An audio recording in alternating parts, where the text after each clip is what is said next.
can still smell soil. Real soil, not the recycled nutrient paste they later fed us in the shelter complexes. My father grew root vegetables in the eastern fields, tubers that came up dense and pale, spotted with mineral deposits from Agricon 4's iron-rich ground. I was 19 when the sky changed color. The first indication arrived as atmospheric readings, not invasion. Our settlement's Auspex array registered ionization patterns at 32,000 meters. The tech adept who maintained our agricultural monitors, a junior Lex mechanic named Vors, logged the data as solar interference. He filed the report on a Tuesday morning. By Tuesday evening, the interference had descended to 18,000 meters and began exhibiting geometry. Organic geometry. I was in the eastern fields when the first spores landed. They came down like snow, except snow doesn't steam when it touches ground. The air temperature was 23 degrees Celsius. I remember because I'd checked the daily agri-forecast that morning, concerned about frost damage to the late-season crops. The spores registered at 41 degrees on impact. They hissed, thousands of small hissing sounds across the fields, like the earth itself had developed a voice and was exhaling. My father told me to run toward the settlement. I observed him standing in the field as I ran, watching the sky with his hand shading his eyes. That's the last memory I have that feels entirely mine. My father's silhouette against a sky turning the color of infected tissue, purple and green, where clouds should have been gray. The governor's broadcast reached us 4 hours after the first spore fall. Mandatory evacuation to underground complexes. Agricon 4 had been classified as Target Priority Alpha by something called Hive Fleet Jormungandr. I didn't know what a hive fleet was. The broadcast didn't explain. It simply provided coordinates for shelter access points and advised all citizens to bring 14 days of supplies. We brought 21 days. My father was a cautious man. The shelter complex designated AC-7 had been constructed during Agricon 4's initial colonization, designed for meteor impact events or atmospheric processor failures. It descended 900 meters into bedrock. Good Agricon stone, we were told, stable and impermeable. The complex could house 42,000 citizens. 58,000 of us arrived in the first 36 hours. I recorded the number because they made us count off as we entered. I was citizen 44,722. My father was 44,721. They separated us into housing blocks based on our entry sequence, blocks of 500. My father was assigned to Block 89. I was assigned to Block 90. The administrative servitor processing our intake logged this without emotion.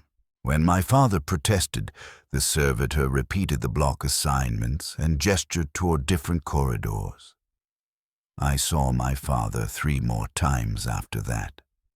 The first week underground felt temporary. The lights maintained a day-night cycle. Food distribution followed a schedule. We received updates from the surface via Voxcaster. Sporadic, increasingly technical, always assuring us that the Imperial Guard had deployed, that cleansing operations were proceeding, that the Emperor protects. The broadcasts stopped on day 9. I met Cassin on day 12. He'd been assigned to Block 90, same as me, but our bunks were in different quadrants. We encountered each other at the water reclamation station. I was filling my canister when he approached and asked if I knew how the filtration worked. He had gray eyes, a rare color on Agricon 4. where most of us carried the dark brown of the original colony stock. He was 22, 3 years older than me. He'd worked as a transit scheduler in the southern settlement before the evacuation. I told him the filtration process involved activated carbon and UV sterilization. He nodded like this information mattered. Then he asked if I thought the broadcasts would resume. I told him I didn't know. He said that was the most honest thing anyone had told him since we descended underground. We began meeting at the water station regularly. Not by arrangement. We never explicitly planned it. But our routines synchronized. Every third day, around hour 18 of the light cycle, we'd both arrive to fill our canisters. We started talking. Small observations at first. The temperature had dropped 2 degrees. The food rations had decreased in portion size. The Vox casters remained silent. On day 27, the first tremor hit. It registered as a vibration through the floor plating, subtle enough that many people didn't notice. I was standing when it occurred. Kassan was sitting against the wall near the water station. He looked up at me, and I saw the question in his expression before he vocalized it. I told him the shelter complex was rated for seismic activity up to magnitude 7. The tremor we'd just experienced was magnitude 2 at most. The tremors increased in frequency. Day 28. 4 tremors. Day 29. 7. Day 30. Continuous low-level vibration that made the deck plates hum at a frequency just below comfortable hearing range. On day 32, the chief administrator, a man named Voigt who'd served as the settlement's water rights coordinator in his previous existence, called an assembly in the Central Commons. 8,000 of us gathered. He stood on a maintenance platform so we could see him.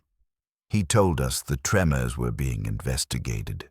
He told us food rationing would continue, but supplies remained adequate. He told us the Emperor protects. Someone in the crowd asked about the silence from the surface. Voigt said communication infrastructure had been damaged but would be restored. Someone else asked when we could return to the surface. Voigt said he didn't have that information yet. A woman near the front asked if we were going to die down here. Voigt didn't answer that question. He concluded the assembly and returned to the administrative section. I found Kassan afterward. He was sitting in the same spot by the water station, even though it wasn't our usual meeting time. I sat next to him. We didn't speak for a long time. Eventually, he said he'd worked in logistics long enough to recognize supply depletion when he saw it. He'd been tracking the ration distributions. We had maybe 40 days remaining at current consumption rates. I asked him what he thought was causing the tremors. He looked at me with his gray eyes and said he suspected we both knew, but neither of us wanted to say it aloud. On day 38, Section J collapsed. I didn't witness it directly. I heard it, a sound like thunder contained in stone rolling through the complex's corridors. The lights in our section flickered. Emergency klaxons activated. Then silence, except for the screaming that started 30 seconds later, when people in the adjacent sections realized what had happened. Section J had housed blocks 34 through 38, 2,500 citizens. The collapse sealed them behind 12 meters of fallen rock. The structural integrity servitors couldn't determine if anyone in Section J had survived, but the Vox network to that section had gone dead, which suggested catastrophic compression. The chief administrator didn't call another assembly. He issued a written notice posted in each housing block. The notice stated that Section J had experienced geological instability and had been sealed for safety purposes. Residents were advised to remain calm and maintain routine. Kassain and I met at the water station that evening. He showed me a piece of stone he'd found in his corridor, a chunk of rock that had broken off from the ceiling. The rock had bore marks on it, not natural fractures. These marks were scored in parallel lines, each approximately 3 centimeters apart, carved deep into the stone's surface. He asked me what I thought could carve stone like that. I told him I didn't know. We both understood I was lying. The tremors intensified. Day 40. Continuous vibration interspersed with sharp impacts that knocked items from shelves and sent people stumbling. Day 42. Another collapse. Section M this time. 3,800 citizens sealed behind stone and silence. On day 44, someone from Block 12 claimed they could hear sounds through the walls. Not tremors. Movement. Scraping. The chief administrator sent a maintenance team to investigate. The team confirmed unusual acoustic signatures in the northern sections, but couldn't determine their origin. They recommended evacuating those blocks as a precautionary measure. There was nowhere to evacuate to. The complex was already overcrowded. The administrator issued another written notice. Remain calm, maintain routine, the Emperor protects. I saw my father for the second time on day 49. Block 89 had been relocated to the Central Commons after their section experienced structural cracking. I found him sitting against a support pillar, looking smaller than I remembered. His hands were shaking, a fine tremor that never stopped. He'd lost weight. We all had, but on him it looked like something vital had been carved away. He asked if I was eating my rations. I told him yes. He asked if the water in Block 90 was still clean. I told him it was. He told me to stay away from the outer sections. He said he'd heard things through the walls at night. Breathing sounds, wet sounds, sounds like digestion. I asked him what he meant. He shook his head and told me to stay in the central sections, stay away from the walls. Then he closed his eyes. I sat with him for 20 minutes before returning to Block 90. I didn't know that was the second to last time I'd see him. Kassain and I began spending more time together as the situation deteriorated.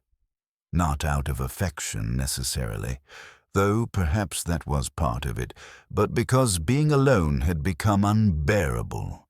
We'd sit by the water station and catalogue what we knew, trying to construct a coherent narrative from fragmentary information. The facts as we understood them, something was in the rock around us. Something that could tunnel through stone rated for 900 meters of geological compression. Something that had consumed or was consuming the planet's surface, which explained why no rescue had arrived. Something that didn't need to break through the shelter doors because it could simply burrow around them. On day 53, the food riots began. Block 23 stormed the administrative section's supply depot. The security force, 12 men with shock mauls and 2 with actual laser guns, attempted to restore order. 3 security personnel died. 18 rioters died. The supplies that had been stored in that depot were scattered and trampled in the chaos. The chief administrator sealed the administrative section behind reinforced doors and stopped issuing notices entirely. We were on our own, though in truth we'd been on our own since the broadcasts stopped. Kassain and I watched the aftermath from a distance. bodies in the corridor. No one moved them. There was no protocol for this, no procedure. The bodies remained where they'd fallen. After 3 days, the smell forced people to avoid that corridor entirely. On day 57, someone discovered that the dead didn't stay dead very long in the sealed sections where the spores had infiltrated. A maintenance worker investigating strange sounds in a collapsed area reported seeing corpses exhibiting movement. His report was dismissed as stress-induced hallucination until others confirmed similar observations. The dead were being recycled, consumed and repurposed by something in the walls. That's when the first scavenging groups formed. The logic was brutal, but sound. If something was going to consume the dead, and if we were running out of food, then perhaps the dead could serve a purpose before being consumed. Or perhaps the things that were consuming the dead could themselves be consumed. I didn't join the first scavenging group. Neither did Casson. We heard about it afterward. 7 men from blocks 14 and 15 who ventured into a partially collapsed section and returned with biological matter. Flesh. They wouldn't specify if it was human or xenos in origin. They cooked it over a makeshift burner and ate it. 4 of them died within 8 hours, convulsing and bleeding from their eyes. The other 3 survived. They organized another scavenging expedition. By day 60, scavenging had become systematic. The groups had learned to identify which biological matter was relatively safe and which caused hemorrhagic death. The safest sources were the smaller organisms, beetle-sized things with chitinous shells that emerged from cracks in the stone. They tasted like burned plastic and copper, but they provided protein. The human dead were generally avoided, not out of morality but pragmatism. Something in the spore contamination made human flesh toxic even when cooked. The larger organisms were riskier but more rewarding. On day 63, a group returned with a segment of something they'd killed in a collapsed section. A serpentine creature approximately 2 meters long, covered in plates that overlapped like roof tiles. It had been burrowing through the rock. They'd found it injured, partially crushed by a cave-in, and finished it with improvised spears made from reinforcement rods. Casson and I watched them butcher it in the commons. The interior tissue was purple-gray and leaked fluid that steamed when it hit the floor. The smell was chemical, ammonia and something else, something organic but wrong. They carved away the outer layers and cooked the interior tissue. 40 people ate from that creature. 36 survived. I asked Casson if we should join a scavenging group. He was quiet for a long time before answering. Then he said we would have to, eventually. Our rations had run out on day 59. We'd been subsisting on quarter portions from the administrative reserve, distributed by lottery. He'd won the lottery once in the past 4 days. I hadn't won at all. I was hungry. Not the hunger of a missed meal, but the systematic hunger of a body beginning to consume itself. My hands had developed a tremor similar to my father's. My thoughts moved slowly, like processing through damaged circuitry. On day 67, Casson and I joined a scavenging group led by a man named Harrick. He'd been a mining engineer before the evacuation, which meant he understood structural integrity and could identify which collapsed sections were navigable and which would kill us. His group consisted of 7 people, including us. He made the rules clear. Everything we recovered was shared equally. Anyone who hoarded would be expelled from the group. Anyone who couldn't keep pace would be left behind. I accepted the terms. Cassin accepted the terms. We were given improvised weapons, lengths of pipe with sharpened ends, and followed Herrick into Section D.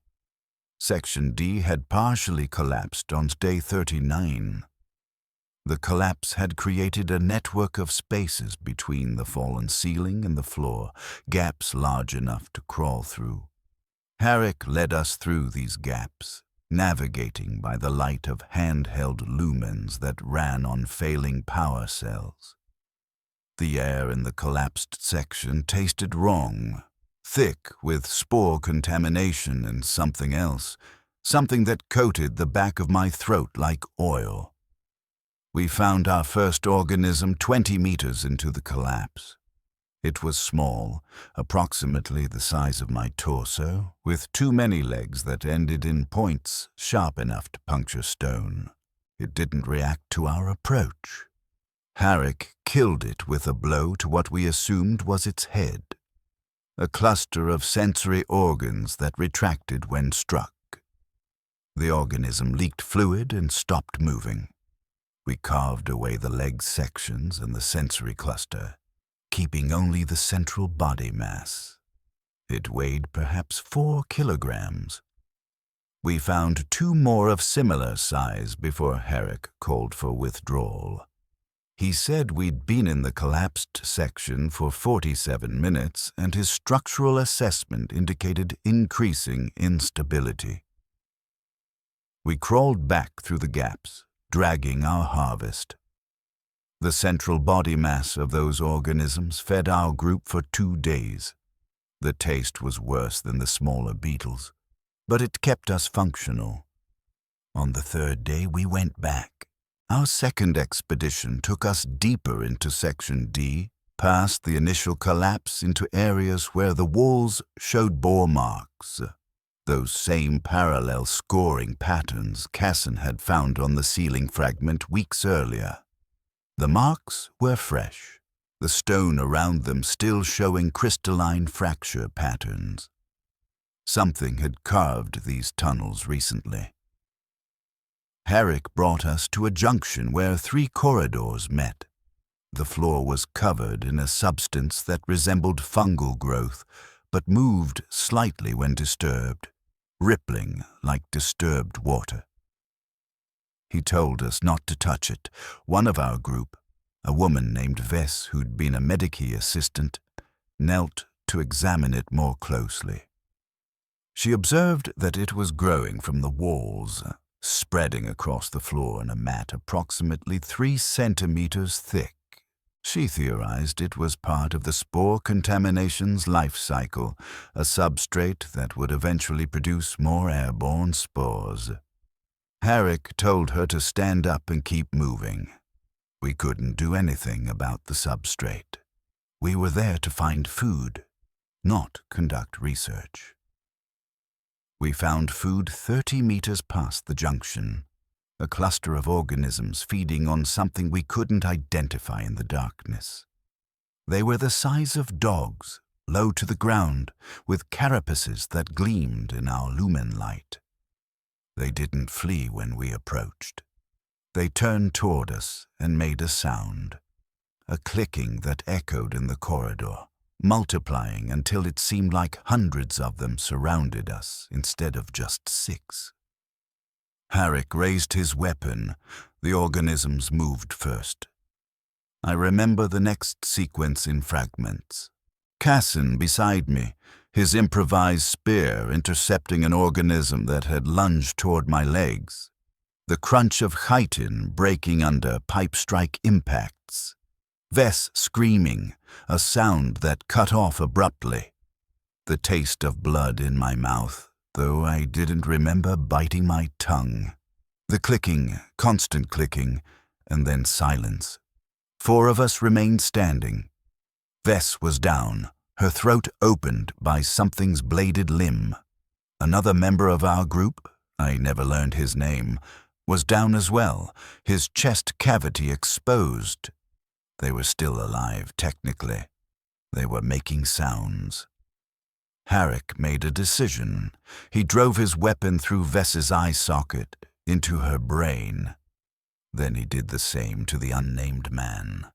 He said we couldn't carry them and we couldn't help them. He said it quickly, without inflection, and then he began harvesting the dead organisms. We dragged 3 organism carcasses back to the commons. The 2 human bodies we left where they'd fallen. I carried one end of the largest carcass. Cassin carried the other end. Neither of us spoke during the return journey. I had killed one of the organisms myself. I remembered the impact, the way my weapon had punched through its carapace, the fluid that had sprayed across my hands. The fluid had already dried, leaving a residue that itched. I didn't wash it off immediately when we returned. I was too tired. By the time I thought to clean my hands, the residue had begun to crack and flake away on its own. The harvest from that expedition fed 15 people for 3 days. On the 4th day, Harrick organized another expedition. Only 5 of us went this time. Cassin and I, Harrick and 2 others from different blocks. This became our routine. Every 3 or 4 days, we descend into the collapsed sections and hunt. Sometimes we found organisms. Sometimes we found only substrate and spores and silence. Twice we found human remains. People who'd ventured into the collapsed sections alone and hadn't returned. Their bodies were usually half consumed, already being broken down by the substrate. We learned not to look at their faces. I saw my father for the 3rd time on day 81. Block 89 had been evacuated after the walls began splitting, leaking a fluid that caused chemical burns. The survivors had scattered throughout the central sections. I found my father in a maintenance corridor, sitting against a pipe junction. He was alone. His hands had stopped shaking, not because he'd recovered, but because he no longer had the energy for involuntary movement. I sat next to him. I had a portion of cooked organism tissue wrapped in a piece of cloth. I offered it to him. He looked at it for a long time before asking what it was. I told him it was protein. I told him it was safe. I told him I'd been eating it for weeks. He asked where it came from. I told him the collapsed sections. He asked if I'd killed anything to get it. I told him yes. He took the portion and ate it slowly, chewing each piece thoroughly before swallowing. When he finished, he asked if I remembered the root vegetables we used to grow. I told him I remembered. He said he couldn't remember what they tasted like anymore.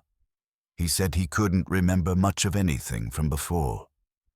The underground had become the only reality his mind could process. The surface, the fields, the sky.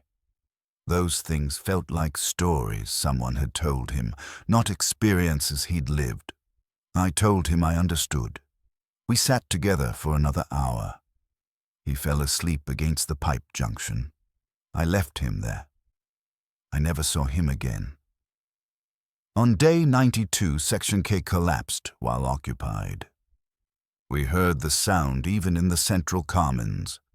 A prolonged roar that seemed to come from the shelter's foundation itself, followed by silence, followed by screaming that lasted 6 minutes before stopping. No one mounted a rescue attempt. We'd learned by then that anyone trapped in a fresh collapse was either dead or would be dead soon. The organisms moved into collapsed sections quickly, drawn by the scent of blood or the vibrations of movement or some other stimulus we couldn't identify. The chief administrator emerged from the administrative section on a day 96. He looked worse than my father had looked, skin drawn tight over bone, eyes sunken so deep they seemed to be retreating into his skull. He stood in the commons and made an announcement. Supply calculations indicated the shelter complex would be completely depleted within 30 days. All remaining rations would be distributed immediately, in equal portions, to maximize individual survival probability. After that, citizens were on their own. He distributed the final rations personally, handing each person a package that contained perhaps 5 days of nutrition if rationed carefully. When he reached me, he looked into my face and I saw that he'd stopped processing us as individuals. We were numbers to him, units of survival probability, data points in a calculation that had no solution. I consumed my ration package over the course of 3 days. Cassin consumed his over 4 days. We knew the timeline now. We had perhaps 2 weeks before the scavenging groups would turn on each other, fighting over territory and hunting grounds. Perhaps 3 weeks before people started hunting each other. On day 104, Harrick's group fractured. 2 members had been hoarding recovered tissue, hiding portions instead of sharing equally. When this was discovered, Harrick expelled them. They left without argument, disappearing into the collapsed sections. We never saw them again. Our group was now 3 people, Harrick, Cassin, and myself. 3 seemed like an efficient number, easier to coordinate, easier to split resources, easier to move quietly through the dangerous sections. We went deeper than we'd ever gone before. Past Section D, past the substrate-covered junctions, into areas where the shelter complex's original structure had been completely compromised. The walls here weren't stone anymore. They were organic, coated in layers of some substance that glistened in our lumen light and pulsed slightly, like slow breathing. The air was thick enough to feel in our lungs, each breath requiring conscious effort. Harrick led us through a tunnel that hadn't existed in the shelter's original design. Something had carved it, something large enough that we could walk upright instead of crawling. The tunnel descended at a steady angle. I estimated we were moving below the complex's original foundation into the bedrock beneath, except the bedrock had been transformed into something else, something that felt more like tissue than stone. We found the chamber 40 minutes into our descent. It was vast, larger than the shelter complex's central commons. The walls curved upward into darkness our lumens couldn't penetrate. The floor was covered in substrate, but thicker here, perhaps 20 centimeters deep, wet and yielding under our feet. And in the center of the chamber, surrounded by substrate, was something I still don't have adequate vocabulary to describe. It was a node, a growth, a structure built from biological matter and stone and metal salvaged from the collapsed sections. It pulsed, not with a heartbeat exactly, but with a rhythm that suggested processing, digestion, conversion. Cables of organic matter extended from it into the walls, into the floor, creating a network that probably extended throughout the entire complex, throughout the bedrock, throughout the planet. Harrick said we should leave. His voice was very quiet. Cassin said nothing, just stared at the node with an expression I couldn't interpret. I stepped closer. The substrate rippled away from my feet, creating a wake like disturbed water. I approached within 10 meters of the node, close enough to see that it was covered in sensory organs. Clusters of eyes and other organs without names, tracking our movement, observing us with an intelligence that felt vast and utterly indifferent. Something moved in the darkness beyond the node. Something large. The clicking started again, that same sound we'd heard before organisms attacked, except multiplied, layered, coming from every direction. We ran. The tunnel back felt longer than the descent. The clicking followed us, never getting closer but never fading. My lungs burned. My legs moved through the substrate-coated floor like moving through fluid. Cassin was ahead of me. Harrick was behind me. The clicking surrounded us, a sound that seemed to vibrate in my bones. We emerged into Section D's collapsed area. The clicking stopped. The silence was absolute. Harrick was no longer behind me. Cassin and I waited at the section's entrance for 20 minutes. Harrick didn't emerge. Cassin said we should go back.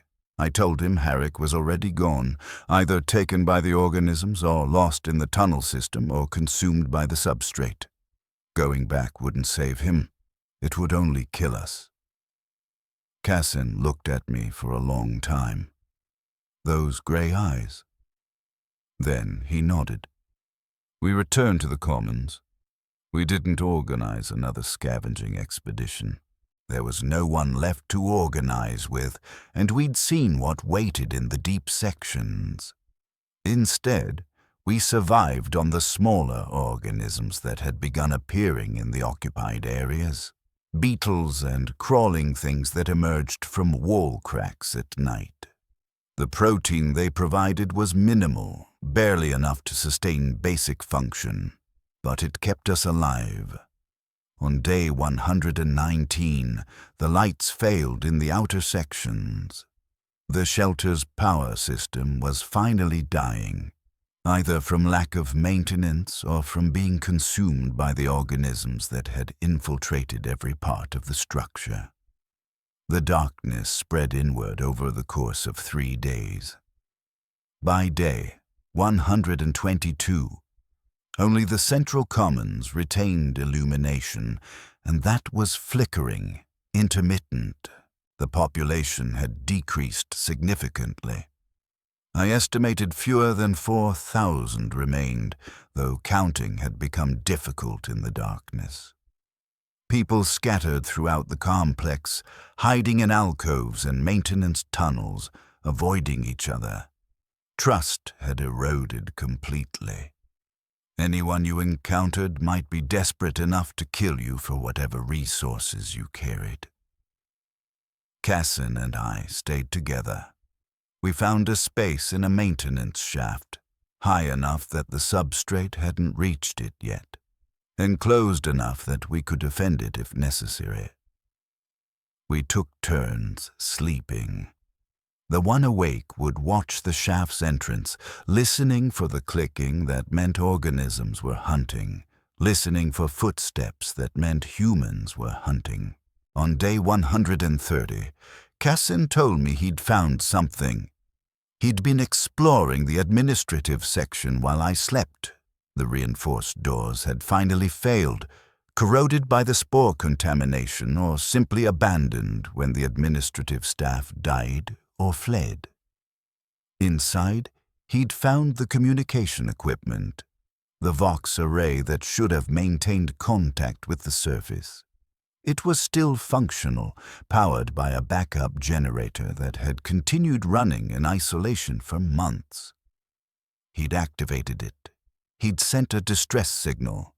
He'd received a response.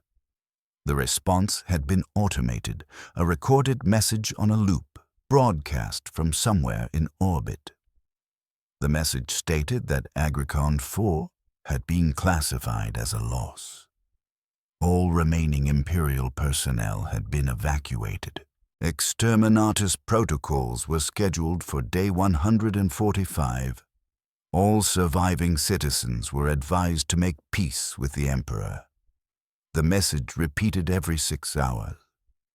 Cassin told me this in a voice that carried no emotion. We had 15 days until the planet would be destroyed from orbit. 15 days until everything, the shelter, the complex, the organisms, the substrate, the node us, would be reduced to sterile ash. I asked him if there was any possibility of evacuation. He said the message had been clear. All Imperial personnel had already been evacuated. We were not Imperial personnel. We were citizens of a lost world. We were acceptable losses. We were already dead in every calculation that mattered. I processed this information. 15 days. I asked Kaysen what he wanted to do with those 15 days. He said he didn't know. He asked me the same question. I told him I didn't know either. We sat in the maintenance shaft together. The darkness around us was nearly complete now. Our lumen had failed the previous day. We could hear sounds in the complex, the clicking of organisms hunting, the occasional scream of someone dying, the slow grinding of the substrate spreading through corridors, consuming the last remnants of human construction. Casson asked me if I remembered the water station where we'd first met. I told him I remembered. He said that felt like a different life, a different person's memory. He said he'd been someone else then, someone who believed rescue was possible, who believed the Emperor protected, who believed survival had meaning beyond the mechanical act of continuing to breathe. I told him I understood. I told him I'd been someone else too, someone who'd stood in his father's fields and felt soil under his feet and believed the sky was permanent. That person was archived now, a corrupted file I could barely access. On day 137, the substrate reached our maintenance shaft. We woke to find it creeping up the walls, advancing at a rate of perhaps 2 centimeters per hour. We retreated deeper into the shaft, but the shaft terminated in a junction sealed by a bulkhead. We were trapped between advancing substrate and immovable metal. Casson said we could try to reach a higher level. I told him the higher levels had collapsed weeks ago. He said we could try to find another refuge. I told him there was nowhere left that the substrate hadn't reached. He was quiet for a long time. Then he asked if I wanted to go back to the node chamber. I asked him why. He said because he wanted to see it again. He said he wanted to understand what was consuming us. He said he wanted to look at it directly, without running, and know what it was before the exterminatus burned everything away. I told him that would probably kill us. He said we were going to die anyway. In 8 days, the exterminatus would activate, or before that, the substrate would reach us, or before that the organisms would find us, or before that we'd simply stop having enough energy to continue moving, and we'd lie down and not get up again. Going to the node chamber wouldn't change that timeline. It would only change how we spent the remaining time. I agreed. Not because I shared his desire for understanding, but because spending the remaining days with Casson seemed preferable to spending them alone in a maintenance shaft, waiting for substrate to cover us. We descended through the collapsed sections on day 138. The journey took longer than before. We were weaker, malnourished, dehydrated, our bodies consuming themselves to maintain basic function. The darkness was absolute. We navigated by touch and memory, feeling our way through passages we'd traveled before, when we'd still had light and hope and Harrick. The tunnel to the node chamber was exactly where we'd left it. The organic walls still pulsed with that slow rhythm.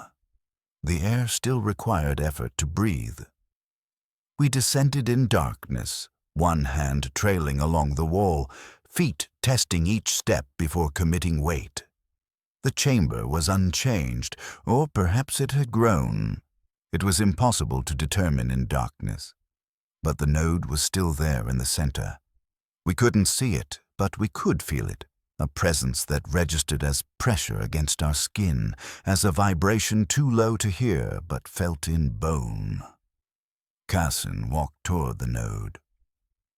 I heard his feet moving through substrate, heard the wet sounds of the material parting and closing around his steps. I followed. We approached to perhaps 5 meters distance, close enough that I could hear it now, a sound like massive lungs breathing, like digestive processes on a scale too large for my mind to properly conceptualize. Cassin sat down in the substrate.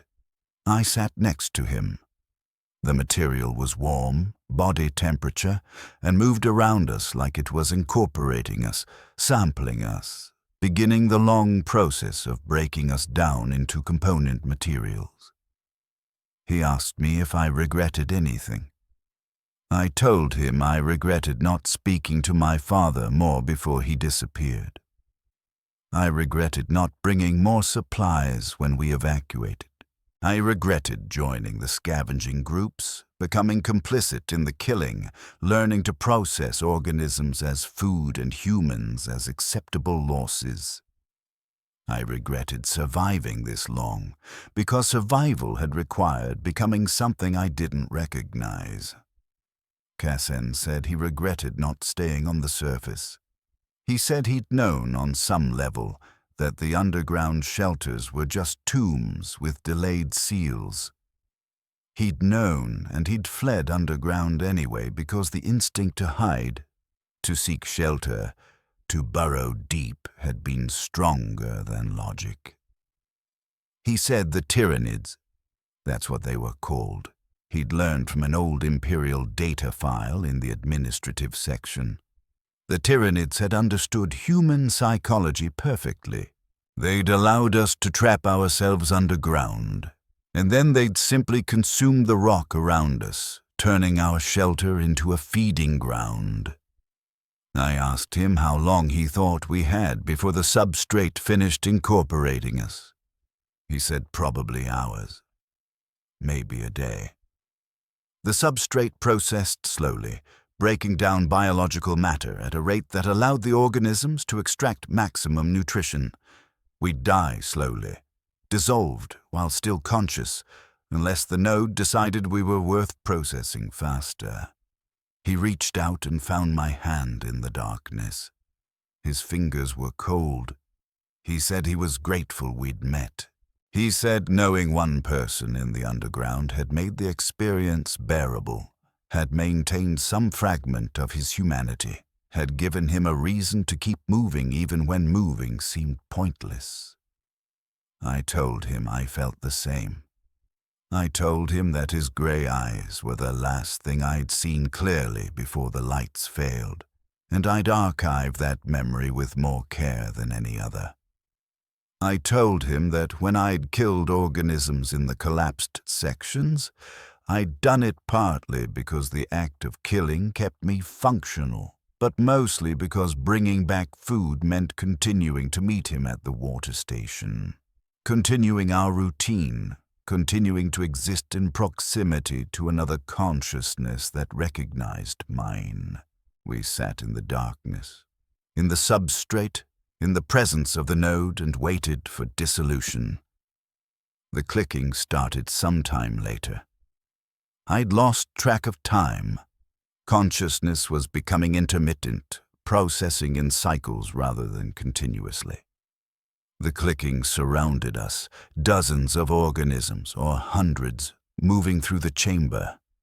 I felt them approach, felt sensory organs examining us, felt something sharp touch my arm, testing resistance, determining if we were worth the energy expenditure of killing or if the substrate would finish the job without intervention. The organisms withdrew. The clicking faded. We were not worth killing. We were already being consumed. The system was efficient. It did not waste effort on redundant actions. Cassin's hand went slack in mine sometime after the organisms left.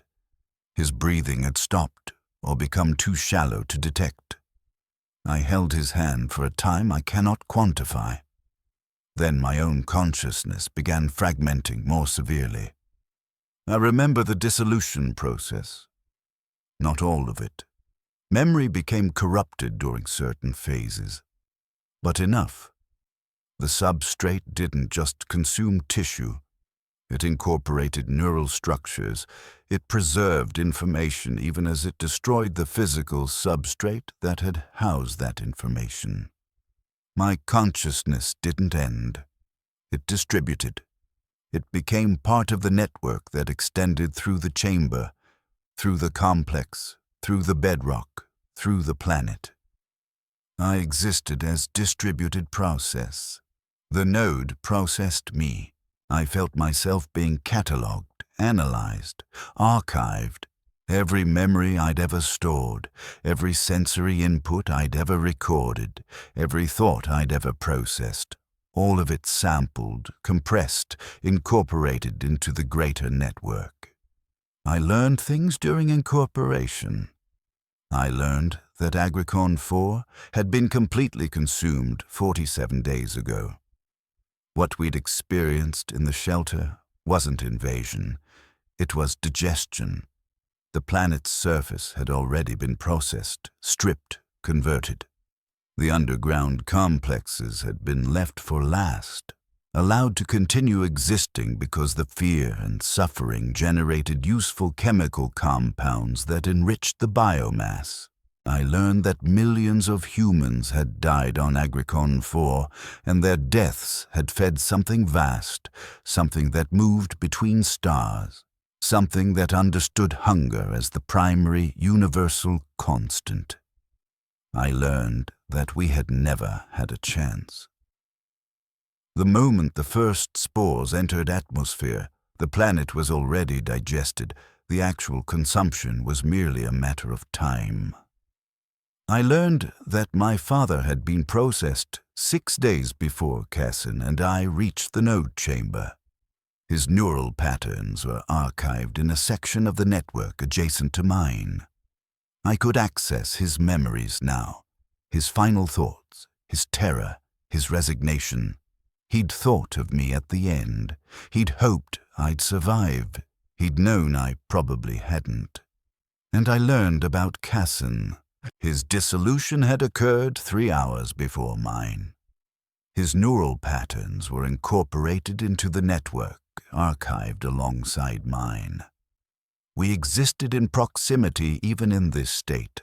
Consciousness fragments maintained by a system that preserved information the way human bodies preserved protein, because it was useful, because waste was inefficient, because the great devourer was thorough.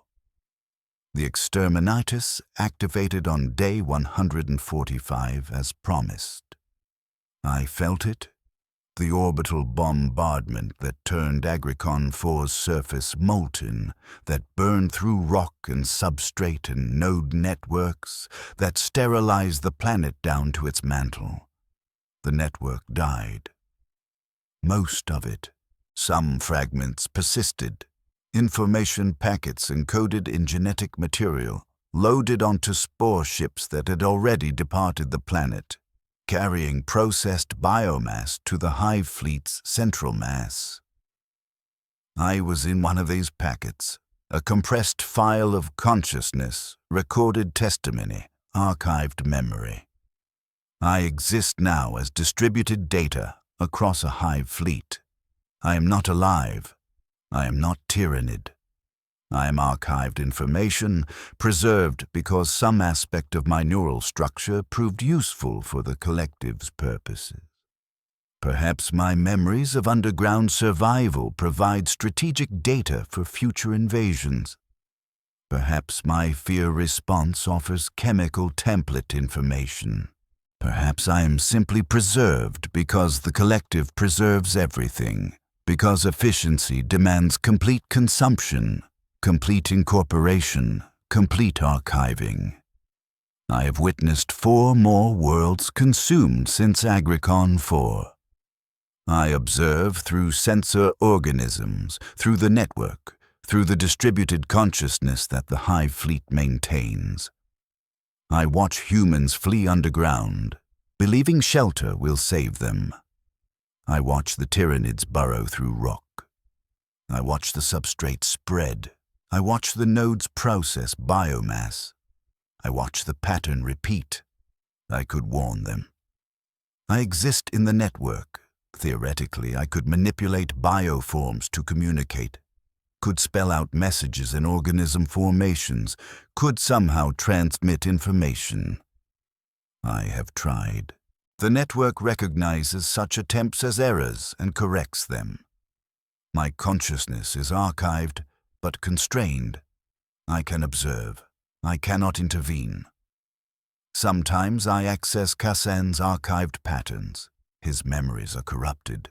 Most patterns degrade over time in the archive, but fragments remain. I can still retrieve his grey eyes.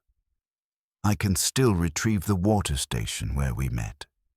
I can still retrieve his hand in mine, in the darkness, in the substrate, in the moment before dissolution.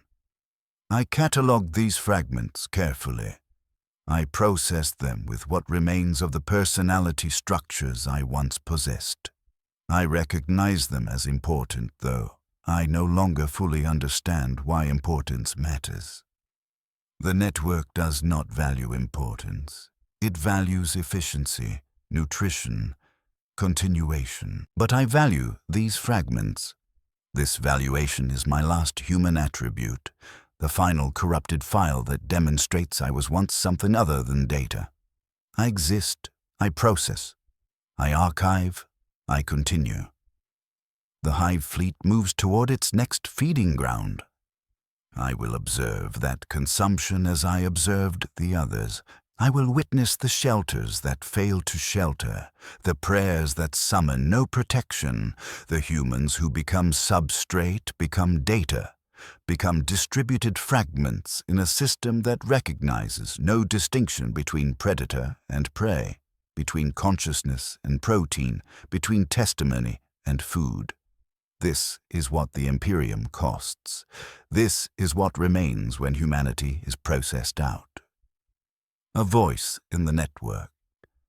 A memory of soil and grey eyes and the moment before everything dissolved.